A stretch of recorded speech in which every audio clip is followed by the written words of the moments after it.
Last ব্লগে তোমরা দেখতে পেয়েছিলে যে আমরা সব ফ্রেন্ডসরা মিলে একটা ডে আউটে এসেছি। জায়গাটা ছিল আমাদেরই আসামের একটা ছোট্ট হিল স্টেশন হাফলং। তো আজকে তোমাদেরকে দেখাবো যে আমরা হাফলং এ এসে কি কি করলাম। প্রথমে তো আমরা স্টেশনের বাইরে চলে আসলাম, আর এখান থেকে আমরা দুটো অটো ভাড়া করে নিয়েছিলাম। যেহেতু আমরা 6 জন ছিলাম তো 3 জন করে দুটো অটো নিয়েছিলাম। আর এখানে আসার পর ওয়েদার দেখে আমাদের সবারই মাথা চকরে গিয়েছিল, কেননা বৃষ্টি পড়ছিল, একটু পরে বৃষ্টি থামলো। দেন আমরা এত সুন্দর জায়গাটা উপভোগ করছিলাম। ফার্স্টে আমরা ভাবলাম যে কিছু আমরা খেয়ে নিই, কেননা অনেকক্ষণ হয়ে গেছে আমরা বের হয়েছি বাড়ি থেকে, কোনো কিছু খাইনি। তো আবার ব্রেকফাস্ট করতে ঢুকে গেলাম এই হোটেলটাতে। খুব ভালো পরিমাণে ব্রেকফাস্ট ছিল, টেস্টও ছিল সেই দুর্দান্ত পাহাড়ি টেস্ট। এই জায়গায় এসে এবং এখানে খাবার খেয়ে আমার সত্যি দার্জিলিং এর কথাই মনে পড়ে গেছিল। দেন নেক্সট আমরা এসেছিলাম হলো এই পার্কটাতে, যেটা হাফলং লেক পার্ক নামে ফেমাস। আর এখানে একটা সুন্দর ঝুলন্ত রেড ব্রিজ বানানো হয়েছে, যেখানে আমরা খুব ফটোজ ক্লিক করেছিলাম এবং রিলসও বানিয়েছিলাম। এরপর আমি ওদের সাথে একটু দুষ্টামি করেছিলাম, ব্রিজটাকে হিলাচ্ছিলাম, আর এটা সত্যি হিলে।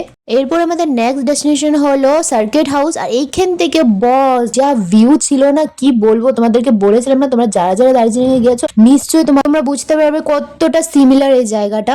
এরপর আমরা সার্কিট হাউসের একটা প্রপার ভিউ পয়েন্টসে আসলাম। এখানেও দেখো পুরো কুয়াশা ভর্তি হয়ে রয়েছে। আসামবাসীর জন্য কিন্তু এটা অনেকই সুবর্ণ সুযোগ আমি বলবো। যারা যারা বেশি দূরে যেতে পারে না টাকার জন্য বা সময়ের জন্য, ওদের জন্য হাফলং একদম পারফেক্ট জায়গা ফ্রেন্ড। এরপর আমরা যাচ্ছিলাম আমাদের নেক্সট ডেস্টিনেশনে। আর এইখানে দেখো যাওয়ার সময় এত ফগ ছিল যে সামনের কোনো গাড়ি দেখা যাচ্ছিল না। একটুকের জন্য আমাদের অটো থেমে গিয়েছিল। দেন আমরা আসলাম হলো জাটিঙ্গাতে এই হায়াম রেস্টুরেন্টে।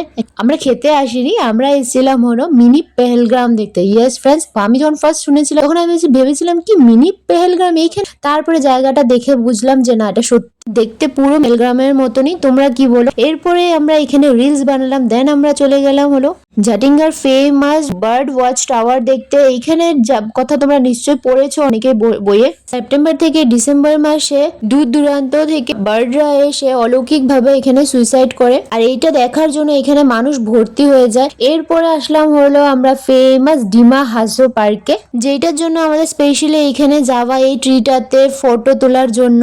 ভিডিওতে দেখতে তো নর্মালি লাগছিল, বাট যারা যারা উঠছিল ওরাই বুঝছিল আর কি ভয়টা মানে কি।